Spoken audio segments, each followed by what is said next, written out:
Welcome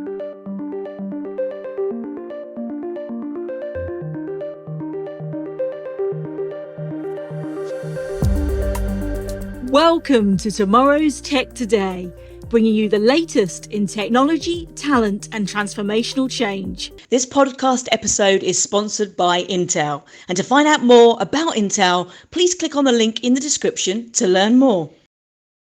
Hi everyone, I'm Professor Sally Eaves, CEO of Aspirational Futures and Chair of Global Cyber Trust. And in this interview special, we're discussing advancements in OpenRAN, the power of partnership between Vodafone and Intel, and digital skills investment, with exciting news on a new digital hub opening. And to dive into all the details live from Malaga, I have two special guests. Firstly, Caroline Chan, who is VP and General Manager for the 5G Infrastructure Division Network Platform Group at Intel, and Santiago Tenorio, affectionately known as Yago, Network Infrastructure Director at Vodafone. Welcome to you both. Great to be with you and really wonderful to be here. My pleasure to be here. So please can you share a little bit more about your roles at Intel and Vodafone respectively, so our listeners can get to know a bit more about the people behind the tech?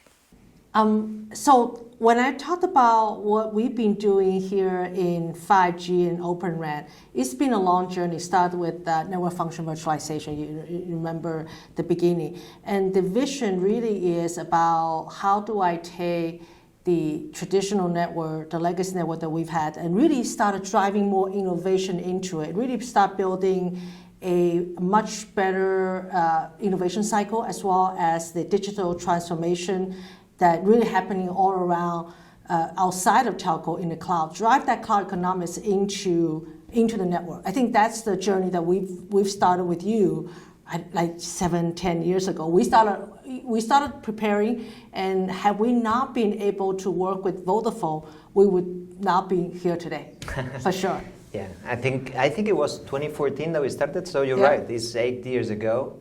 And frankly, I think little did we know at that time about the potential that this technology would bring, or how it would actually change the whole, ecosystem and the industry. So at that time, we were running radio workloads on an Intel CPU, on a laptop actually, inside the lab. And just little like 2 weeks ago, we launched the first site commercially in Bath in the UK, which is the first one of many sites that we are now rolling out with this technology, which I think is key for several reasons, but you have to name one. It's going to actually bring the much needed supplier diversity to this ecosystem. Thank you both. And for our listeners who may be just learning about it for the very first time, can you give us a quick summary of what virtualized RAN and OpenRAN actually are? Absolutely. So I think we call virtualized RAN, I think probably like a first step into what now we call OpenRAN. Is just simply the ability to run radio workloads on an off-the-shelf infrastructure that very often it's actually located in some sort of cloud. So that would be vRAN, which is one component of what I think is the end game that we call OpenRAN. So you take that and you complement it with standard interfaces so that you can completely disaggregate hardware and software, and you can integrate different vendors. So you can end up having the software from one vendor that is running on an off-the-shelf general purpose CPU, then connected to a third-party radio that has nothing to do with the vendor that provided the first components. That gives actually line of sight to a multitude of players that weren't playing in this field, but they are very good at doing what they do. And that is very important to bring innovation, to keep the total cost of ownership going down, and eventually, as I said before, to just attract like richer supplier diversity into this ecosystem, right? I mean, this is happening today in the cloud, for example, and to some extent, a lot of enterprise running it. I think for us to be able to do this in the telco, it is such an important infrastructure piece that to run our 5G network really drives the pace of innovation much faster, much more like the rest of the the cloud and the enterprise side. It will bring, like you said, the diversity. It brings the innovation. It brings a lot of benefits. What people have been talking about cloud economics, and that really, I think that really drives home for us. Indeed. And thank you for that. That's great. So following on from this, what benefits will this bring for businesses and consumers alike? If you look at what drives the cost down for operators to build the latest radio access network out there, competition is a key driver, but not through what most people may think, that simply competition brings better commercial terms. That helps, but it's actually secondary to innovation that drives the cost down much faster than commercial conditions do, and in a more sustainable way. So what's in this for business and for consumers? Well, it gives the ability to mobile network operators to roll out the latest technology sooner, faster, and in a wider way, so that we can put it on your hands, whether you're an enterprise or a small business or a consumer who wants to and use applications with 5G. Things like OpenRAN actually provides us operators with tools to do that in a much more economical way, faster and reaching out farther, which is the key. Yeah, I agree with everything you say, Yago. And in addition, what we have seen is that as 5G progresses, like you have your LLC coming in, you have the massive IoT devices coming in, we'll be able to take this, and you'll be able to take this innovation cycle all the way into smart factories, vehicle to X, vehicle to infrastructure, vehicle to vehicle, smart venues, agriculture, secure our supply chain by using 5G as an enabler. But because of the fact that now you're running on a disaggregated network, you have this the hardware from Intel that's server-based, CPU-based, and many developers knows how to develop software on that, right?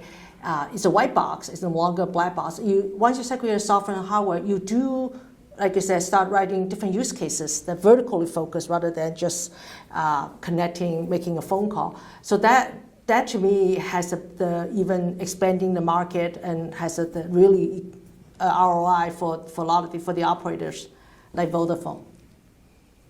Absolutely. I really think you brought that to life brilliantly. And looking beyond this now, how do you see the future of technology convergence and ecosystem collaboration more broadly, and all the benefits this will deliver? For example, I love Vodafone's recent announcement about the Wimbledon news and Intel's network builders approach. Maybe I can address this one to you, Yago, first. So I think for once, the delivery of what the technology is going to make possible, it will bring a lot more collaboration than before, and you were absolutely spot on. So for things like what we may be able to do in Wimbledon, the latency will start to care much more than it has actually played a factor in the past. And when that happens, there's no longer a separation between the content provider and then some like connectivity and the user with the end device. Everybody on that chain needs to work together to be able to deliver a service. And the degree of collaboration of all these partners in the industry is going to be to a completely different level versus what we've seen before. The same is true when if you continue with the example of OpenRAN. That's also an industry play, and no player is big enough to do this on their own. And it doesn't matter if it's about a semiconductor company, CPU company like Intel, or if it's about an operator or a system integrator or a radio business. No one is big enough to just take on this journey alone. And it's all about collaboration. Yeah. Well, what do you think? Oh, totally agree. I mean, that's why when we started the NFV journey, we have this network builder concept, really modeled after the cloud builder that we've had in Intel. The idea really is to bring the ecosystem together, with Intel in the middle providing support, both technology support, trainings, outreach to developers, Exactly like you said, this is not a one company's job. The innovation and the results started when people started working across companies together. So Network Builder is for that effort, and I think as we go further down the path of 5G and edge, you're going to be marrying a large different segments of industry together, not just telco, but also IT and OT, especially if you want to go into any kind of a factory space or defense space. You will be intercepting different industries, so the idea of ecosystem collaboration become even more important. So OpenRAN, it's a very good start and a model for us to copy down the road. Yeah. Fantastic, I love that. All the use cases, particularly around smart technology and smart factories. Thank you both for sharing all about it. Now, I'm a huge believer in the power of partnership, and it's really come to the fore in our discussion today. Can you tell us a little bit more about the Intel and Vodafone partnership? How long have you been working together? Where do we start? I feel like it's been a marriage made in heaven. I mean, when we started doing the OpenRAN journey, we're looking at taking a CPU, really adopting that to a very demanding industry like radio access, right? In terms of latency, in terms of jitter. Without the input of Vodafone, especially my friend Yago, he has been just phenomenal in supporting us, supporting me in particular. I mean, how many times you've given me inputs, telling me this needs to be done certain ways, and with your input, with your product requirements, really started shaping our roadmap. And you've done testing with us, you've done POC with us, you've taken our early software code into your lab. Not you and your team has just been phenomenal. And then, of course, you're also our chairman at TIP, we'll talk about later. Without your effort, your leadership, and the Vodafone involvement, engagement, I'm confident we'll not be where we are today. Well, thank you. But I think it's a two-way street. So I think if it wasn't for your determination, your vision, when we started doing this in 2014 and no one knew... Oh, people laughed at us. Yeah, why we were doing this. It's like, open what? What is that about? Without your vision, the determination, and what came after that, which essentially two good examples are the instruction set that you implemented on the CPU, the FlexRAN layer that made a huge change and is a really forward-looking and visionary step to take. We wouldn't be here speaking about OpenRAN today. There would be nothing to talk about, and Vodafone would not have actually started to think that we need to get into the semiconductor business and design architectures for everybody. Now, why we're doing that is because throughout these years, working with you, we've understood that the best way to make technologies kind of advancements like this one is by partnering and offering that view, which is like an end customer view of what we think is required and why we think is important, to people who know so much as you do about what you do. And I think that model is the one that we are scaling up, and this industry needs it.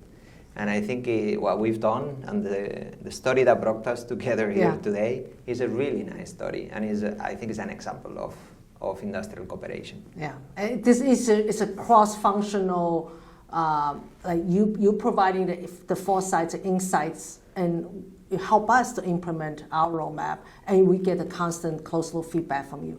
And it's a beautiful relationship that benefits both of us as well as benefit the larger ecosystem. I agree.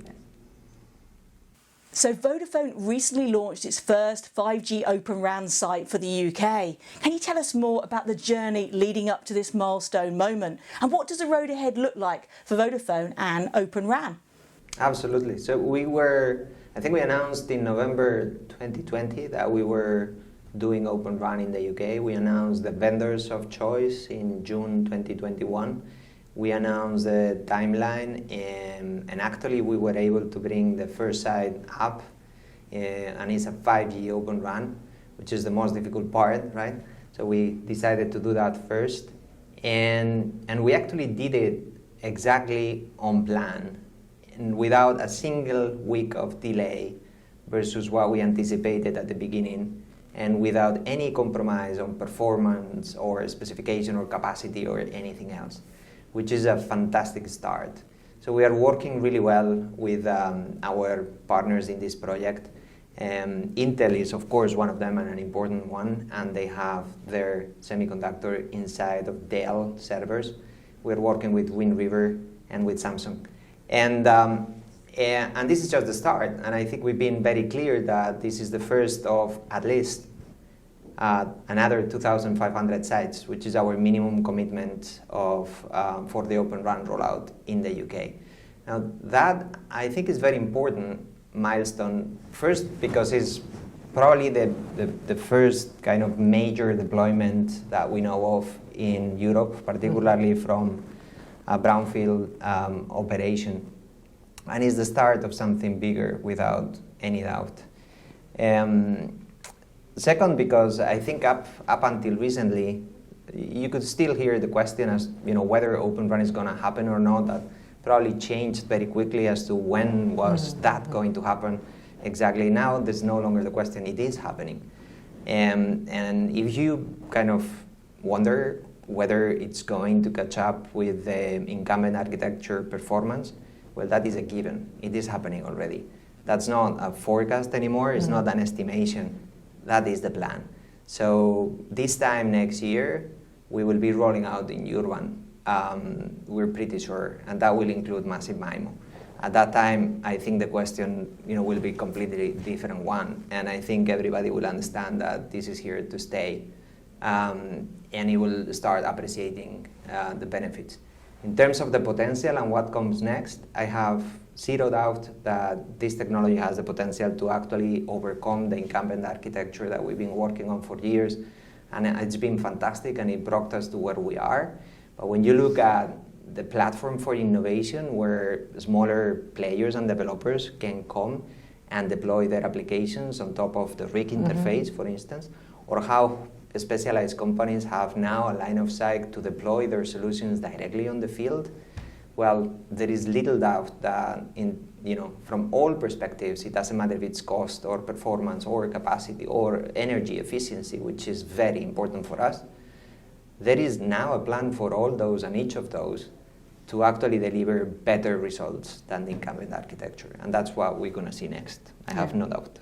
And the fact that you're deploying in a brownfield, I think that's a huge milestone, because there's a lot of doubts about, it's open only for greenfield. The fact that you're doing it in such a hallmark market like UK, that's tremendous. And then, Iago, you mentioned RIC, and RIC is probably one of the most innovative things that OpenRAN has done. Now you can invite in AI, machine learning, energy saving based on AI, all of these different factors that can come in and really start optimizing the network underneath. And that's something that we're very excited about, and that we know we work very closely with Vodafone on developing the applications on the RIC.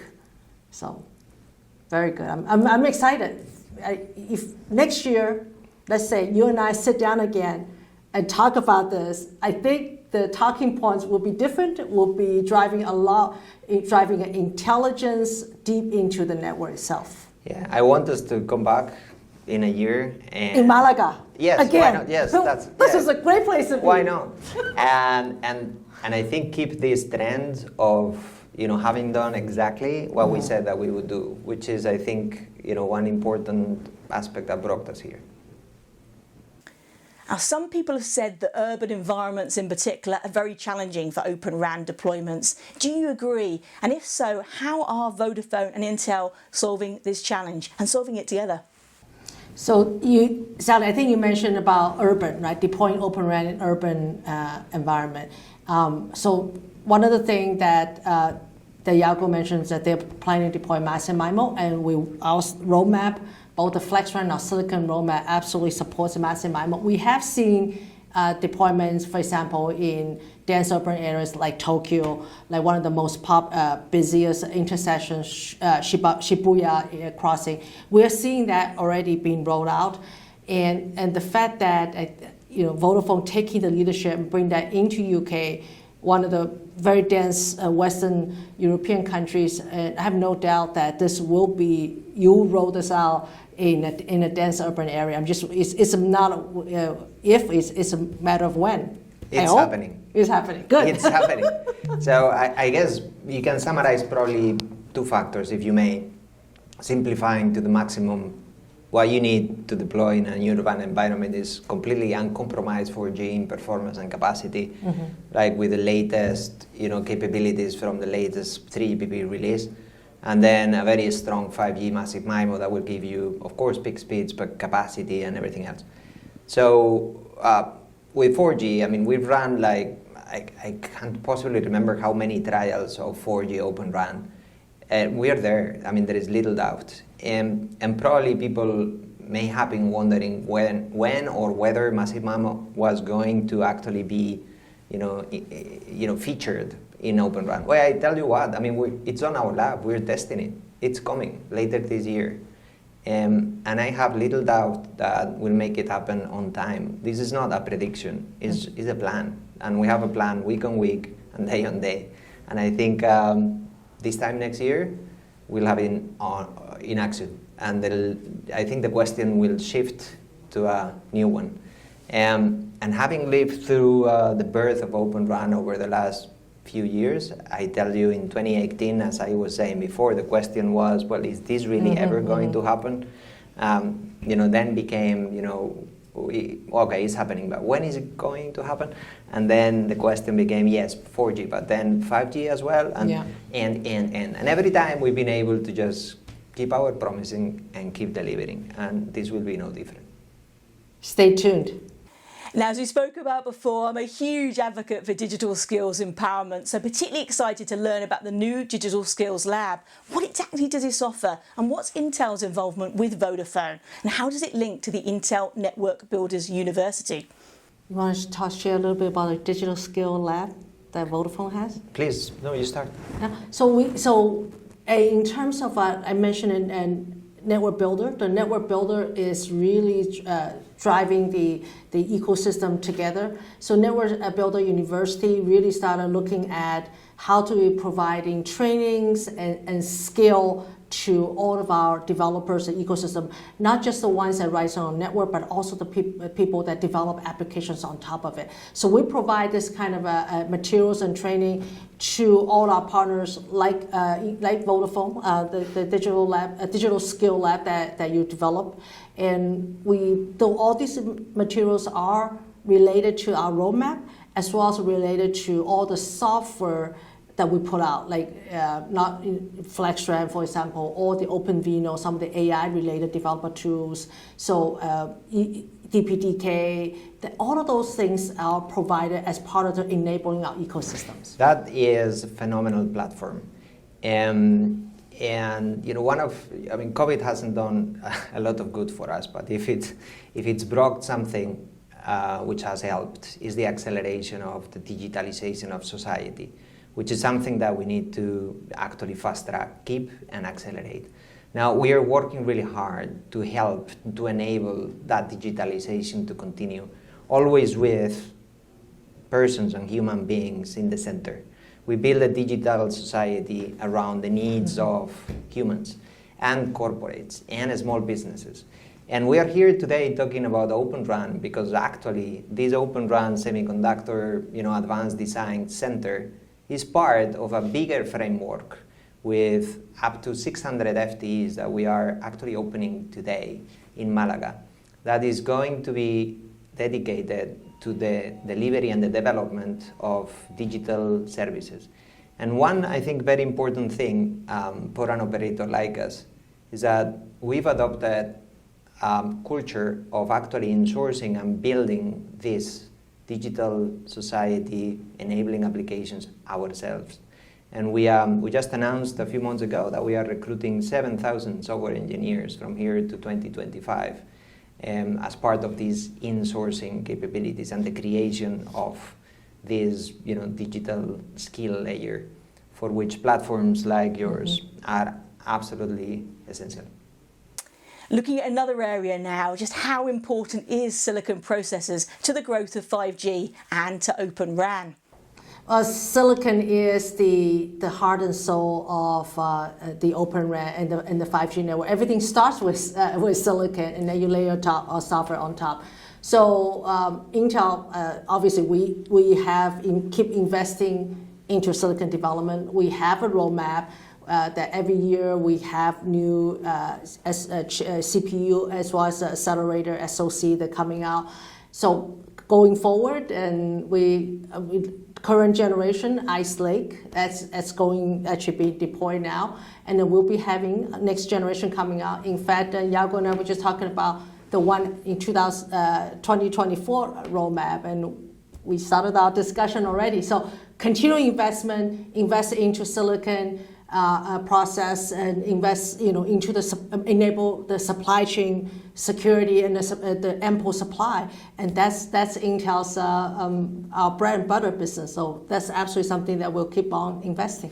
We've always been big into understanding the network elements. I mean, radios and baseband, but also core and the software and everything. We've always traditionally, we operators and we Vodafone specifically, we've always looked at system specification. Mm-hmm. We would look at the radio and we would buy it depending on the power capabilities and the energy consumption and the capacity in terms of simultaneous calls or throughput that it can sustain. That was probably 10 years ago. Then I think OpenRAN brought us to a completely different, a way of approaching things, where we actually looking at the subsystems inside. Mm. What is the acceleration that you're using, and the NIC card and the CPU, and how much can I make of that? Now, through the cooperation with Intel and the partnership and that kind of communication and the results that we've got, we've actually realized that it makes sense for us to look one step beyond into the chip and look at the architecture of the chip and try to add value and just give our input and our opinion to not just to Intel, but to every partner in the industry who can actually play a role in building semiconductors, to try to steer that towards where we think is going to be more impactful and more useful, and is going to speed up the development of OpenRAN faster. And that's what we're going to do. Yeah.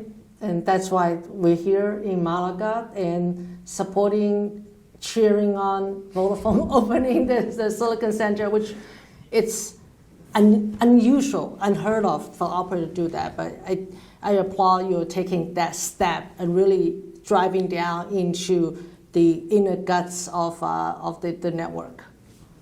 And following on from that, what is Intel doing to enable the growth of OpenRAN? Couple of things that we just summarized. We obviously continue to invest in silicon roadmap. That's a key enabler as OpenRAN grows, matures. The other key component is about ecosystem. It's about providing the FlexRAN reference software, which will continue to invest and release the FlexRAN reference software as 3GPP progresses. We have constant releases out there. We work very closely, not just with the operator end users like Vodafone, but also your suppliers, the suppliers to Vodafone. Both software suppliers like Samsung, Wind River, as well as hardware like Dell.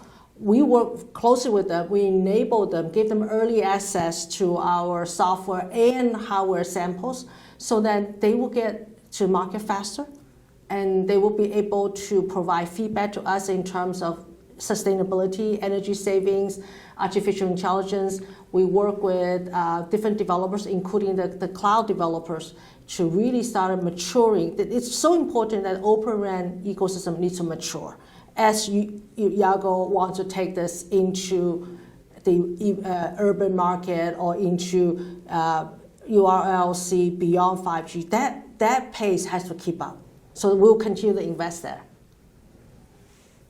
Now, leadership clearly requires partnership, and right across the ecosystem. Your companies and you personally are both very involved in the Telecom Infra project consortium, or TIP, which has been very influential in spurring growth of the OpenRAN ecosystem. Can you tell us more about your work with them? Yes, So He's the chairman. He's the boss. In this capacity, I work for Yago. I am humbled that the board elected me as chairman, and I try to do the best. But OpenRAN is probably one of the flagships, but not the only project that we are working on Telecom Infra project. Actually, our target is the whole network and beyond, and not just the mobile network. We also work for the fixed network and for Wi-Fi and many more things.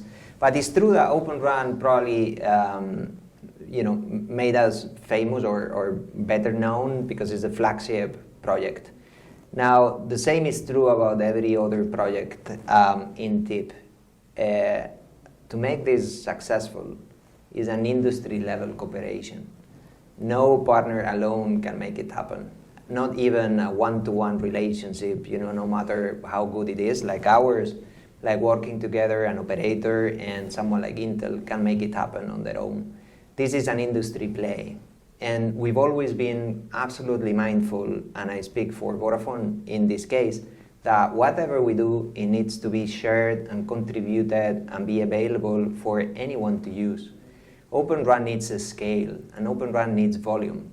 If we don't counteract on the risk of fragmentation, it would never happen. And I think it's alliances like TIP that have helped a lot in doing that work of making sure that there is a system specification that's available for anyone who wants to use it.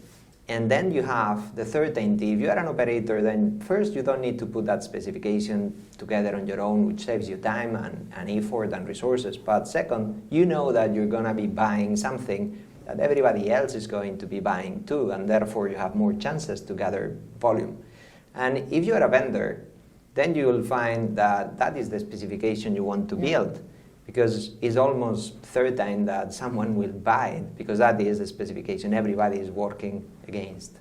I think TIP has done a very good job in providing that certainty and that platform where people can actually trade and do business.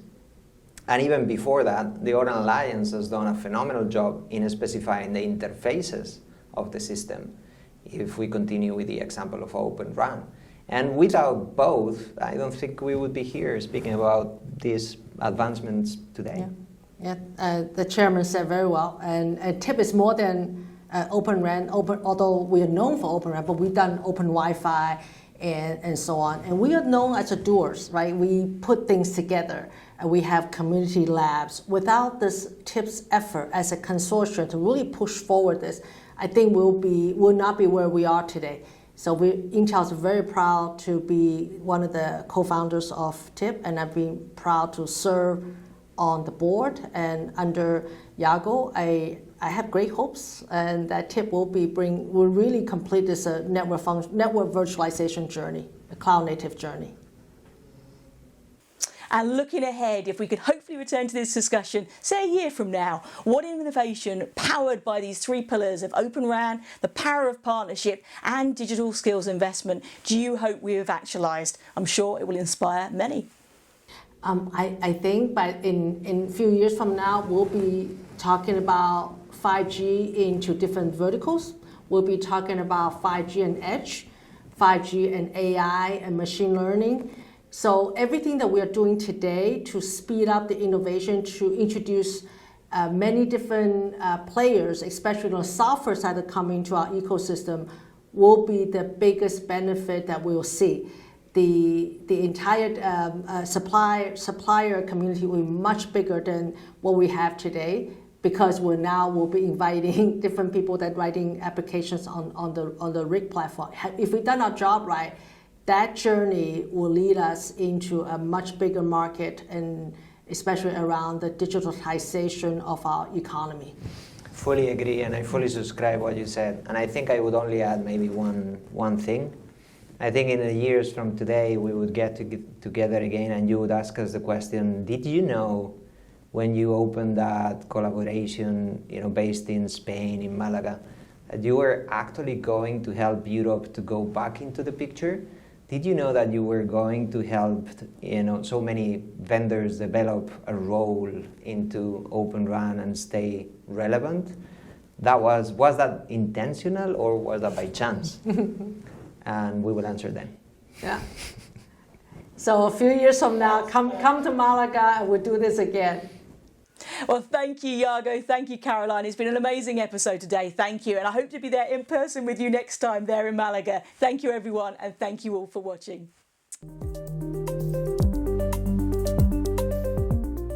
Thanks for listening to this episode of Tomorrow's Tech Today. If you enjoy what we're doing, please subscribe to us and leave a review. It really means a lot. You can also follow us on Twitter and Instagram and see more behind the scenes video footage on YouTube. Thanks for listening.